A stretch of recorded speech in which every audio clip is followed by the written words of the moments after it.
Bien, bonjour tout le monde. Aujourd'hui, nous allons parler d'agriculture biologique pour la journée agriculture qui s'est passée le 13 février dernier. En plus, nous allons parler avec une famille inspirante et qui est en tête d'une entreprise qui s'appelle Homestead Organic. Alors, Tom Manley et Isabelle Masson, bienvenue à Franco Hebdo. Merci. Et merci beaucoup de l'invitation. Ça nous fait tellement plaisir. Je suis content que vous ayez accepté notre invitation. Comme ça, les gens vont pouvoir connaître vos produits et services. Je vais commencer avec Isabelle. La journée de l'agriculture s'est déroulée le 13 février dernier, comme je le disais. Qu'est-ce que cette journée d'agriculture représente pour vous? De façon générale, je trouve que c'est une façon de remercier les agriculteurs qui travaillent fort toute l'année. C'est aussi pour nous qui sommes une entreprise agroalimentaire l'occasion de remercier nos clients. On a fait 2 visites guidées dans nos usines de Morrisburg et de Sebringville. L'objectif, c'était de pouvoir montrer à nos clients qu'est-ce qu'on fait quand on reçoit des grains, comment on les évalue et ensuite comment on les utilise dans nos moulées. Alors, l'agriculture, je pense que c'est aussi très important dans la culture canadienne. C'est aussi quelque chose qui est important parce que les gens se regroupent autour d'un repas entre amis et en famille. Alors, c'est dans nos valeurs sociales. Et bien sûr, bien s'alimenter, ça fait en sorte que les gens sont en meilleure santé. Vous avez bien raison. Maintenant, Tom, expliquez-nous brièvement l'historique de votre ferme familiale. Oui, merci. D'abord, la ferme familiale a commencé dans la famille dans les années 1850. Oh. Des immigrants irlandais ont obtenu une terre locale dans le village de Berwick. Et au cours des années, différentes générations l'ont continué à travailler. La ferme est actuellement dans la famille par mon frère en ce moment. Mon père, cultivateur laitier sur la ferme familiale, en 1985, a décidé de couper les produits chimiques et de commencer sa transition en production biologique. A obtenu sa certification biologique en 1988 et a installé certains équipements de transformation, dont le criblage de grains, la fabrication de moulées pour les animaux, dans la ferme, dans la vieille grange. Dans ce temps-là, les vaches étaient déjà parties, donc il y avait juste la grande culture et la transformation des grains. Et ensuite, moi, j'ai pris la relève en 1997. On a séparé la transformation et la production. Mon père a gardé la ferme et moi, j'ai transporté les équipements de transformation jusqu'à notre meunerie locale dans le village. On a réhabilité une vieille meunerie qui avait été abandonnée et Homestead Organic s'est lancé dans la transformation à plus grande échelle. Mais expliquez-nous la transition entre de la ferme traditionnelle à la ferme biologique. C'était très difficile. Oui. D'abord, c'était motivé par plusieurs raisons. Le souci de la qualité des sols, l'observation de problèmes dans les sols, manque de drainage, manque de productivité, des factures à la hausse, beaucoup de produits chimiques. Les souris, puis les lapins, puis les oiseaux n'étaient plus dans les champs. Donc, mon père voyait déjà certains signes qui l'inquiétaient beaucoup à la ferme. À faire des recherches. Il faut dire qu'en 1985, le biologique n'était pas bien connu encore, mais il a fait quand même des recherches. Il est allé à quelques conférences au Canada et aux États-Unis, puis il a pris la décision. D'abord, il a pris la décision en 1984, avec difficulté. Puis il s'est relancé dans la transition en 1985 pour être 3 ans sans produits chimiques et certifié en 1988. Oh, excellent. Maintenant, comment vous et votre épouse Isabelle, mais la question est pour vous, Isabelle, vous êtes investie énormément dans l'entreprise que vous avez présentement. Pour quelle raison vous êtes aussi motivée à travailler pour une ferme biologique? D'abord, c'est une entreprise familiale. Ensuite, c'était une façon de continuer ce que mes beaux-parents avaient déjà commencé. Ils étaient pionniers à l'époque. Aussi, il faut dire que je crois que l'agriculture biologique est une façon de maintenir et d'améliorer la fertilité des sols à long terme pour nos générations futures. Et en gros, c'est à peu près ça pourquoi j'ai décidé de m'impliquer autant. Notre garçon Yannick a aussi participé à l'entreprise familiale pendant quelques années et quand il était adolescent également, après l'école. Maintenant, il y a eu une progression depuis votre arrivée de 1997 à aujourd'hui. Parlez-moi de cette progression-là. Oui, certainement, il y a eu une progression. Alors, comme Thomas l'a dit, on est passé de la ferme à la meunerie à Berwick. À ce moment-là, il y avait 2 employés qui étaient Thomas et moi. Moi, j'étais à temps partiel en plus je pourrais même dire bénévoles à l'époque. Ensuite, on a commencé à engager des gens à développer le marché. Ensuite, on a, juste pour vous donner une idée, c'était au départ une distribution de moulées presque seulement localement. Par la suite, on a développé le marché ontarien vers le sud de l'Ontario, les Maritimes, le Québec, également dans l'État de New York. Et on était aussi dans l'État du Vermont pendant un certain nombre d'années, avec des moulées en sac, mais également des moulées en vrac. Donc, on s'est dirigé un peu davantage à ce moment-là vers la commercialisation de la moulée pour les agriculteurs de plus grande envergure. Ça, c'était à Berwick. Ensuite de ça, on a acheté l'usine où on se trouve en ce moment, à Morrisburg, pour développer le volet consommation humaine dans le domaine biologique, c'est-à-dire le criblage de précision pour le soya de consommation humaine surtout. Et après ça, on a commencé à moudre nos farines avec des grains biologiques. Et finalement, dernièrement, il y a 2 ans, je crois, Thomas, on a acheté une usine à Sebringville, dans le sud-ouest de l'Ontario, pour développer le marché dans cette région-là. On desservait déjà le marché à partir de Berwick, surtout, mais on avait vu qu'il y avait un marché localement dans la région. Alors oui, c'est beaucoup d'évolution, de croissance dans un petit nombre d'années. Belle progression. Maintenant, Tom, quelle est l'opportunité, les avantages pour un agriculteur de continuer à développer une ferme ou sa ferme biologique?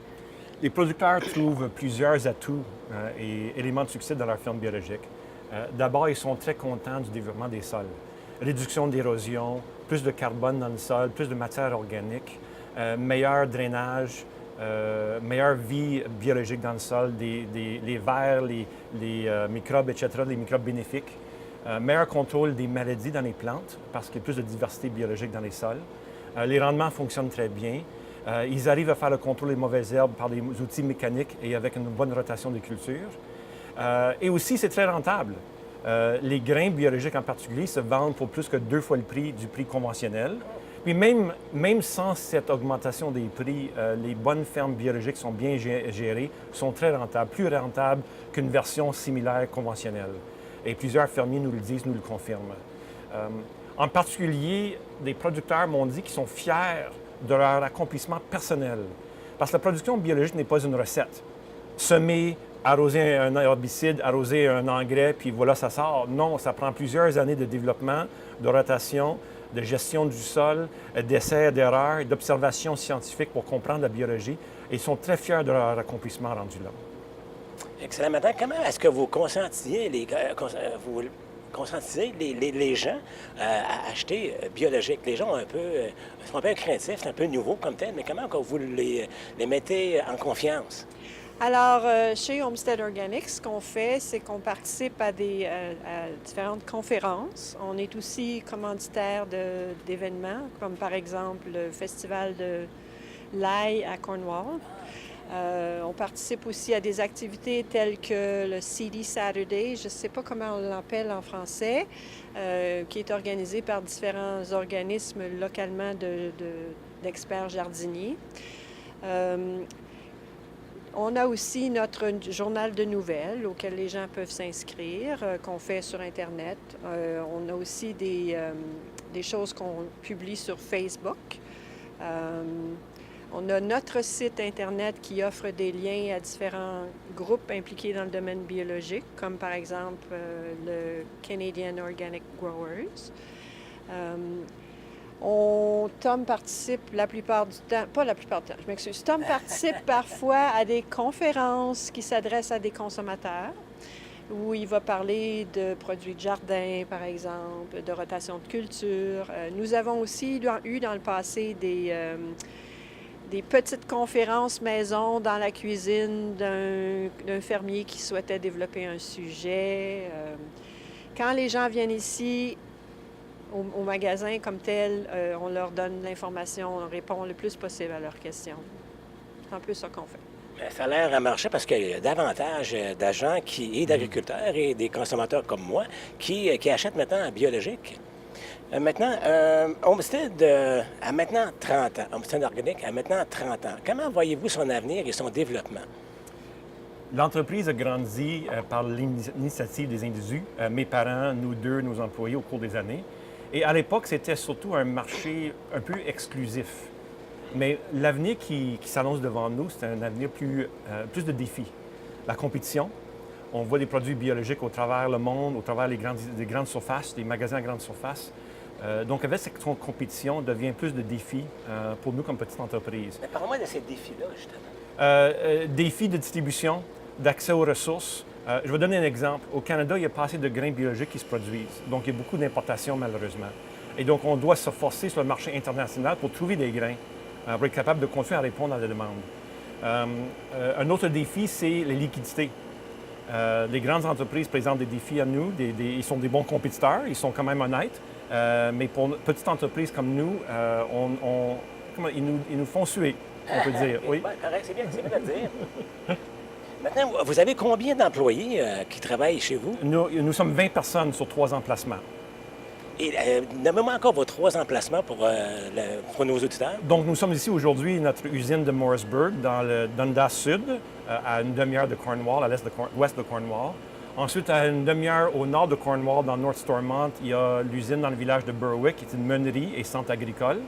Et ensuite, dans le sud-ouest d'Ontario, près de Stratford, dans le village de Sebringville, nous avons aussi une autre meunerie pour les fournitures agricoles. Parlez-moi maintenant de vos produits et services que vous offrez, non seulement pour les agriculteurs, mais aussi pour les consommateurs comme moi. Alors, certainement. Les gens peuvent trouver la plupart de nos produits et services comme consommateurs sur notre site Internet. Mais pour vous donner une idée, nous avons des aliments de consommation humaine certifiés biologiques ou locaux. Vous, juste nous énumérer quelques produits. Je vois que vous avez de l'huile d'olive, de la vanille, etc., mais il y a d'autres choses aussi, hein? Oui, certainement. Alors, nous avons nos farines que nous faisons ici. Nous avons également certains produits laitiers, dont une entreprise locale qui s'appelle Beeman. Nous avons également toutes sortes de produits comme les légumineuses, les riz entiers, des jus, des choses comme ça. Il y a beaucoup plus de produits qui se développent depuis votre arrivée ici en 1997. Oui, certainement. Il y a des produits qui se développent beaucoup et c'est ce qui est important peut-être si les gens veulent vraiment manger biologique, ce serait de surveiller pour trouver le logo qui dit que le produit est certifié biologique. Ça, c'est du côté consommation humaine. Nous offrons aussi certains produits de jardin qui sont non chimiques, que les gens peuvent utiliser à la maison pour contrôler les pestes. Nous avons également des produits pour les agriculteurs tels que les semences. Nous offrons les services d'un agronome pour des services conseils.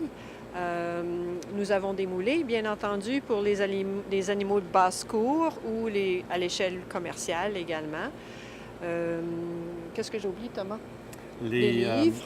Les livres, oui, justement pour l'éducation des cultivateurs et des consommateurs, des jardiniers également. Excellent. Maintenant, pour conclure l'entrevue, où peut-on s'informer auprès de tous vos produits et services et s'informer aussi davantage sur les produits agricoles biologiques? La meilleure place pour visiter, c'est notre site Internet www.homesteadorganics.ca ou Facebook, Homestead Organics également. Nous avons aussi les 2 usines. On peut venir en place, chercher des listes de prix, regarder les produits, en essayer quelques-uns, obtenir de la documentation. Et pour visiter vos fermes, est-ce qu'on peut vous téléphoner ou on peut visiter des fermes n'importe quand? Les 2 usines ici sont ouvertes du lundi au vendredi de 8 à 5. Et l'usine de Berwick en particulier est ouverte le matin, samedi, de 9 à midi. Puis toute cette information-là se trouve sur votre site. Exact. Eh bien, Tom et Isabelle, merci. Un gros merci pour nous avoir éclairé sur les produits biologiques. Moi, ça m'a éclairé énormément. Et puis, ça a sûrement éclairé aussi nos téléspectateurs et téléspectatrices. Merci. Merci Bonne chance. pour votre intérêt. Bien, ça me fait plaisir. Bonne chance pour le futur. Merci.